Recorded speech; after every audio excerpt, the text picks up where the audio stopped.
Welcome back, guys. Today we are going to continue with the trig ratios that we left off with last time, as well as introduce you to what's called the unit circle. So without further ado, let's go ahead and get started. So picking back up from our notes, we didn't actually use trig ratios last time. We just set them up. So we're going to actually use trig ratios this time to find the y value of this ordered pair. So starting with, we're given part of a point. We're given the x value of 3 and the y value we don't know, but we are given the angle at 70 degrees. So we do need to recall what quadrant that's in. 70 degrees should be in quadrant 1. So I'm going to kind of quickly sketch what I know. I know that I'm going to draw a terminal side in quadrant 1, like so. It doesn't have to be exactly at 70 degrees. And now I'm going to fill in what I do know.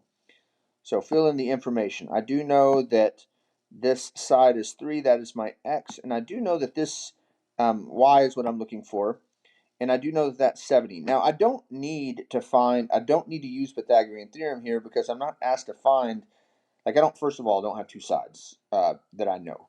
So what I'm looking for is y. So here's how the trig ratios work. Let's think about what two sides that are labeled on this triangle with respect to the given angle that I have. So if I look here and I think about SOHCAHTOA, with respect to 70 degrees, what is side Y called, and what is the side called that has the 3 on it?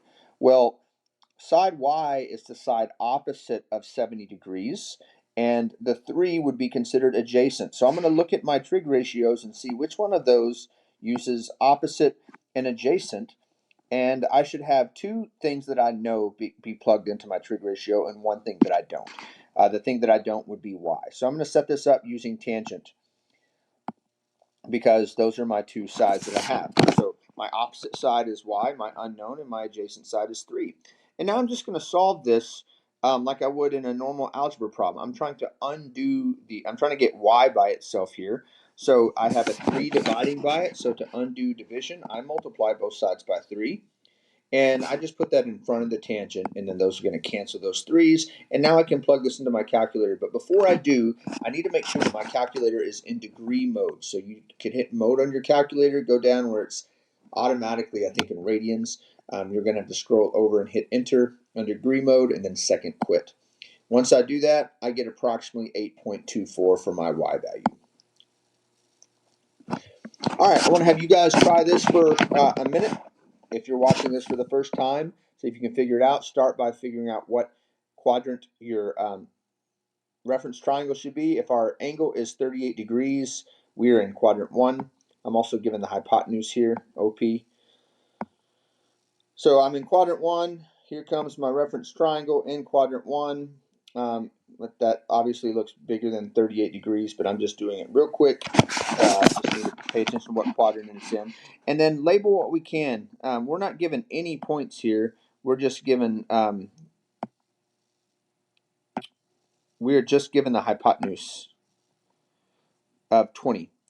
And I am given this angle right here, this reference angle. So what am I trying to find? Let's see. Find the x value. Okay, so I'm trying to find the x value. So with respect to the angle that I have, the 38 degrees, I want x to be in there and figure out what side x is and then what side 20 is, because I need to have two things that I know and one thing that I don't. So what I'm trying to find is x. So I'm going to use SOHCAHTOA. Find the x value. What is x called with respect to this angle? What side is that? That would be the adjacent side. And then the hypotenuse is where I have that 20. So I'm looking at these two. I don't need to do the opposite side for y. If I asked you what y was, then I would use sine. But since I'm asking you for x, and this is adjacent over hypotenuse, I'm going to use cosine because that is adjacent over hypotenuse. I'm going to set this up like I did last time and solve for x. So just like last time, I was dividing my variable by something. I undo that by multiplying. I'm going to do the same thing here, multiply both sides by 20. Cancel those, go to my calculator, make sure I'm in degree mode, type in 20 cosine of 38, and I get approximately 15.76. Okay, let's try this one. Here I'm asked to find the angle. if I go over 6 and up 6, that's going to put me in quadrant 1. Right, like this. Fill in my information. This is 6, this is 6, and I am looking for the angle, my reference angle. So my sides that I'm given with respect to this angle are the opposite side, which is the vertical 6, and the adjacent side, which is the horizontal 6. So opposite and adjacent sides, that would be, I would want to use tangent here. And now we're going to figure out what is this tangent of theta, and we can simplify that if we want to just 1. We need to be in degree mode, but I'm going to kind of explain why I'm going to do what I'm going to do this time for a second. So I'm going to go on a brief little rabbit trail. And yeah, I have a note. We can't use Pythagoras, or we can, but it's not necessary because I'm asked to finding the angle. So I'm going to show you I'm going to bring up this kind of example just so we can see what I'm getting at. So in all of these, if you're solving for something, I wanted to bring up this addition, subtraction, square root, log, and power problem, and just kind of remind you, what do we do when we're solving one of these types of problems? So in the first one, the addition, we would subtract 7 from both sides. And why are we subtracting? Because it's the opposite of addition, right? And you would see -7 on the left of the equal sign and -7 on the right. And then you would cancel something out and bring everything down. On the subtraction sign, you would add 7 to both sides, and then you would cancel something and bring stuff down. On the square root, you would take the square root of both sides because that is the opposite of a square, and then cancel something and then bring everything down. On the square root, you would square both sides because that's the opposite of a square root. On the log, you would exponentiate because that's the opposite of a log, and on the power, you would take the log of both sides because that's the opposite. They all look kind of different. Or more comfortable with the first 4 for sure, but I wanted to show you guys this just so because it will probably be maybe the first time you've seen it. But if I'm trying to solve for this angle right here, like this is my variable, like I think about x. Right now, theta is not by itself. It has this sign in front, and this is not sine times theta. I want to undo the sign. This is the sign of theta. All that's one thing. Cosine of this, blah, blah, blah. Okay, so I have these 3 problems that I'm going to show. This is what it looks like when you do the opposite operation. And it's called just the sine inverse or the cosine inverse. And you have a button for it in your calculator. So what I do to one side, I do to the other side. And it's just that function, the sine with a -1. And you can find that in your calculator by just hitting second sine. And what that does is, once again, I want you to notice what we're doing to one side, we do to the other side. Something cancels, and then I bring everything down. Now, the thing on the right, the inverse sine of 1, if you type that into your calculator and you're in degree mode, that would just give you 90 degrees. If we do the same thing for the cosine, we would do this inverse cosine of both sides. Something's going to cancel that thing specifically, and now theta is by itself. We have what we can type into our calculator, and it should give us 60 degrees. Going back to the tangent, we would do inverse tangent to cancel the tangent and leave us just with theta. We can type in the rest in our calculator and get 45 degrees. So going back to this, we just did that one. Our answer should be 45 degrees. So I do want you to write at least how I'm doing this on this problem, but you don't necessarily have to do the left side. Like if I was, I don't want to change my screen because I've been having issues with it. But if you look where I have tangent of theta equals 1, from here I would just write theta equals inverse tangent of 1 and not do the tangent inverse times tangent with the line across through. But it's up to you. I don't know if that made sense for me just talking through it. Okay, let's see. Your turn. So we're given y is -12. We're given angle in 220 degrees. We're asked to find OP. Okay, so what quadrant is 220 degrees in? That's 180 degrees should be halfway around. 270 is 3/4, so 220 should be in between halfway and 3/4, so in quadrant 3. So I'm going to go ahead and draw my reference triangle, label what I can. I know that is 12 for my y. I'm asked to find the OP, the hypotenuse there. I don't know what my x is. I don't know if I'll need it. And one thing that we do need to pay attention to is that the angle that we're looking for is inside that we would normally use is not 220 degrees. That is all the way to our terminal side. So we need to find our reference angle. What is our reference angle for 220 degrees?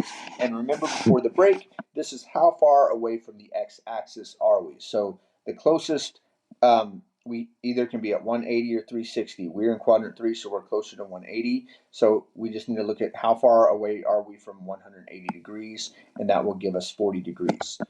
Okay, so we do need to be aware of this. So now, if I'm looking for my hypotenuse, I don't really care about x.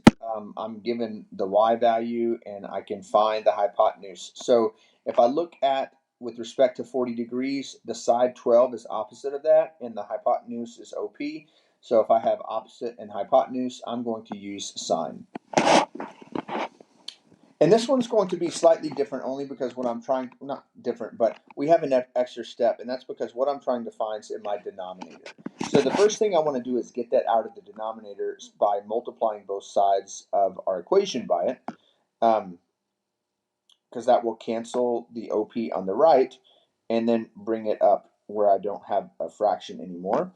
And I just multiplied something. So I want to undo the multiplication on the left-hand side of the equal sign by dividing both sides by the sine of 40. And now OP is by itself, and I have something I can type into my calculator. 12 divided by sine of 40. We need to make sure we're in degree mode. I'm going to type that in, and I should get approximately 18.67. And that is what we have. That covers problems 8.1. And now we're going to do a quick review over special right triangles. And I'm going to kind of go fast through this because what we're about to get in with the unit circle has these special right triangles in them.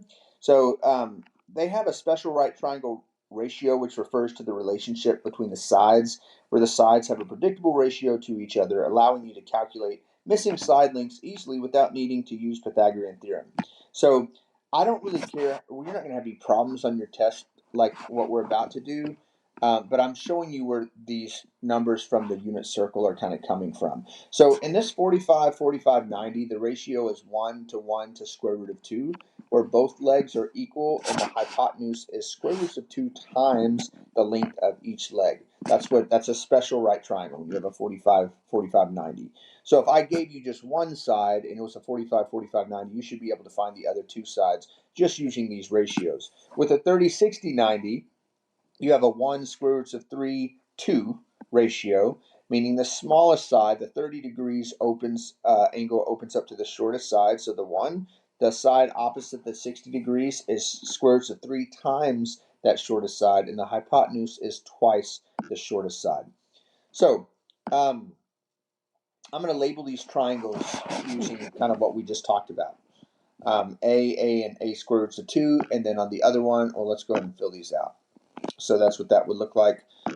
This one, using kind of those words we spoke about, these would be the ratios. And once again, don't stress too much about this. I'm going to show you kind of where this is coming from and how this plays in.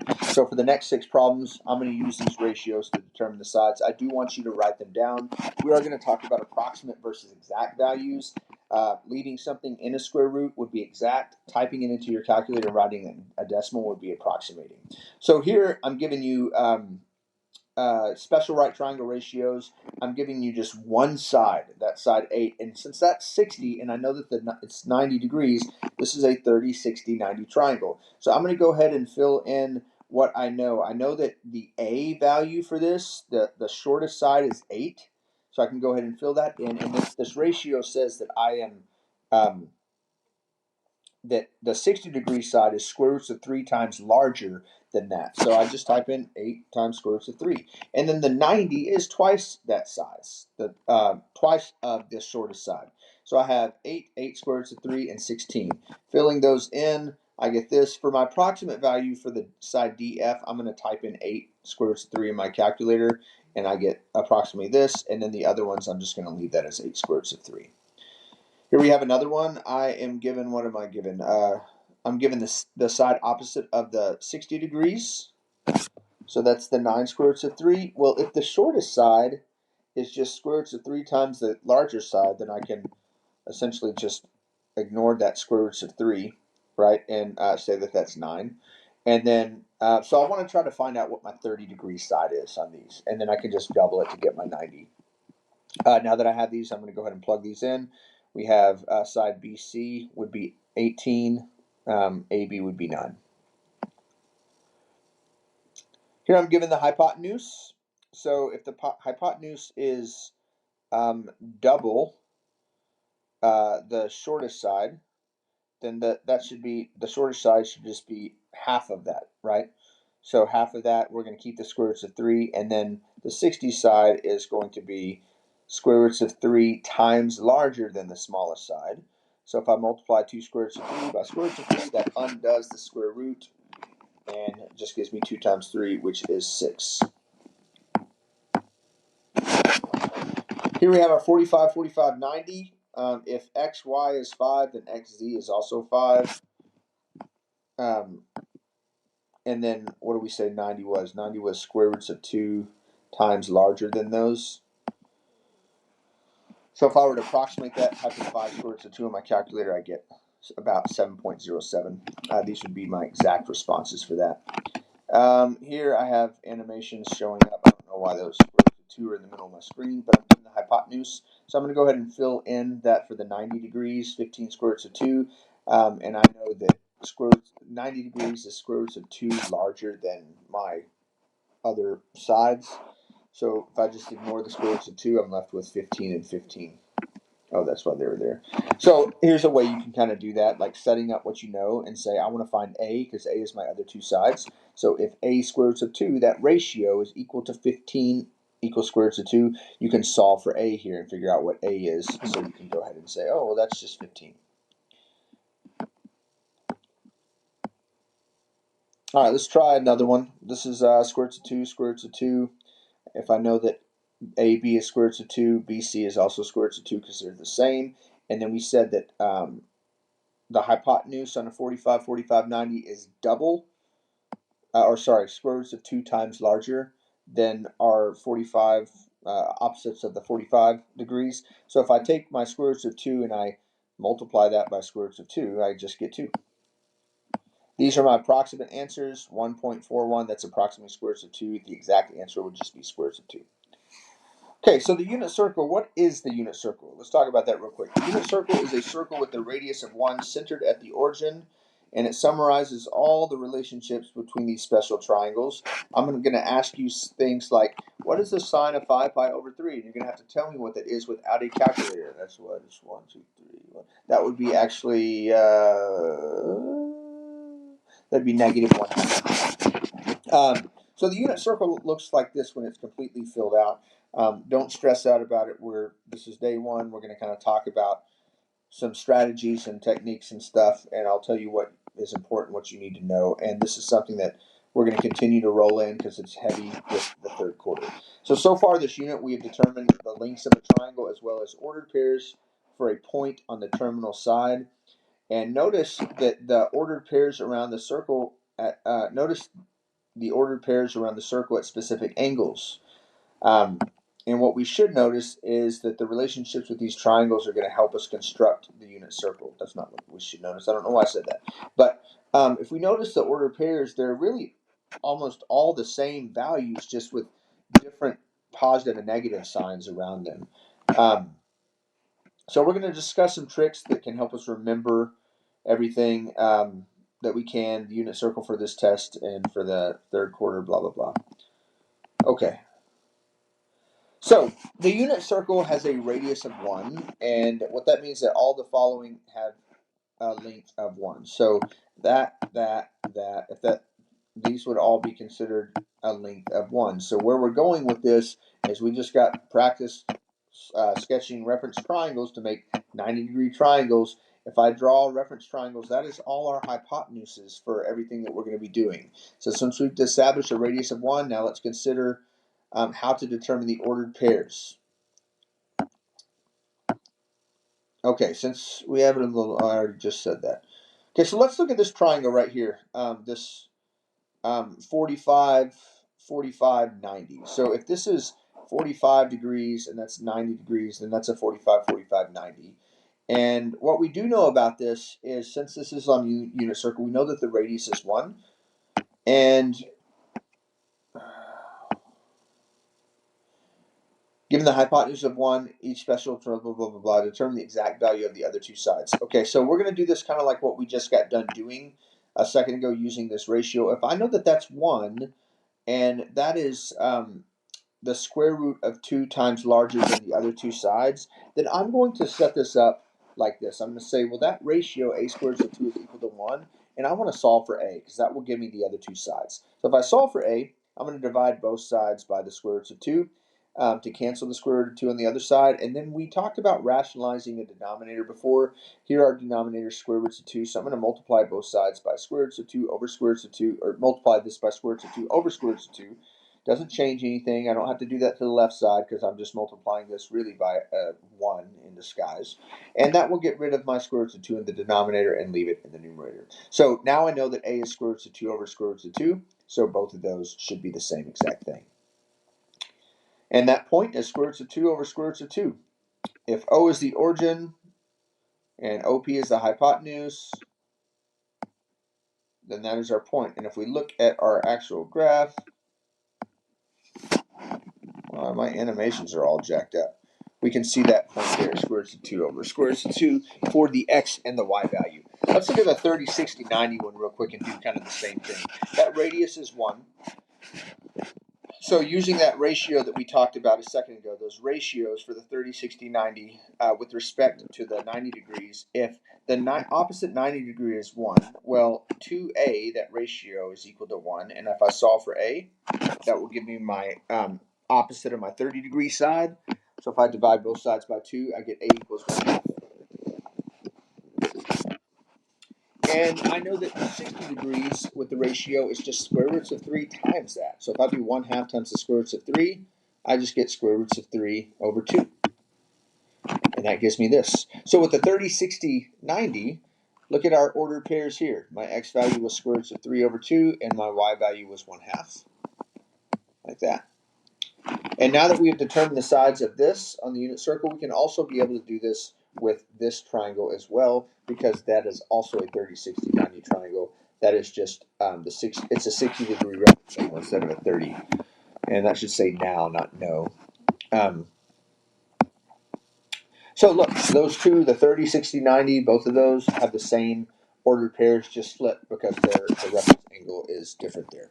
And that is all I have. These are kind of some lengthy notes, but we'll get some more practice with this.